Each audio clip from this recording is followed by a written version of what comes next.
साताऱ्यामध्ये सुद्धा पावसाचा जोर कायम आहे। महाबळेश्वरमध्ये काल 473 मिलीमीटर इतक्या पावसाची नोंद झाली आहे।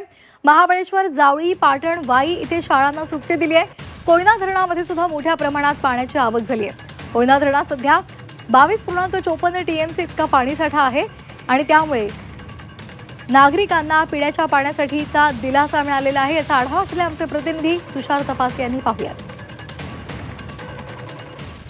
सातारा जिल्ह्यात मुसळधार पाऊस कोसळतोय आणि त्याच्यामुळे पश्चिम भागातील म्हणजेच महाबळेश्वर असेल, त्याचबरोबर पाटण, वाई आणि जावळी या भागातील शाळांना, जे प्राथमिक शाळा असतील, माध्यमिक आणि कॉलेज असतील, या सर्व शाळांना आता सुट्टी जाहीर करण्यात आलेली आहे। महाबळेश्वरमध्ये मोठ्या प्रमाणात खरं तर पावसाची बॅटिंग सुरू आहे।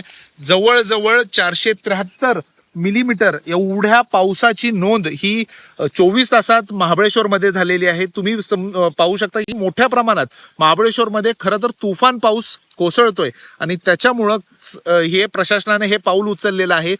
एकूणच सांगायचं झालं तर कोयना पाणलोट क्षेत्रात देखील पावसाचा जोर हा वाढतच चाललेला आहे। जवळजवळ एका दिवसात 257 मिलीमीटर पावसाची नोंद ही कोयना भागात झालेली आहे आणि त्यामुळं पाण्याची आवक जी धरणात येणारी आहे ती देखील वाढलेली आहे। जवळजवळ 78,000 क्युसेक वेगानं कोयनेच्या धरणामध्ये पाण्याची आवक होते आणि त्याच्यामुळं धरणाच्या पाणी पातळीत देखील झपाट्याने वाढ होतीये। जवळजवळ 22.54 टीएमसी एवढा साठा आता पाणीसाठा कोयनेमध्ये झालेला आहे। जो मुसळधार पाऊस या भागात कोसळतोय, महाबळेश्वर भाग असेल किंवा पाटण भाग असेल, जावळी भाग असेल, या भागात जो काही मुसळधार पाऊस कोसळतोय त्याच्यामुळे जनजीवनावर त्याचा परिणाम देखील होताना पाहायला मिळतोय।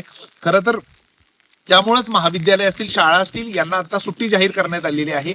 एकूणच जे दरड प्रवण क्षेत्र आहेत किंवा ज्या ठिकाणी डोंगरी भाग आहे त्या ठिकाणी ज्यावेळी प्रवास करतायत त्यावेळी नागरिकांनी सुरक्षित प्रवास करावा असं आवाहन करण्यात आले।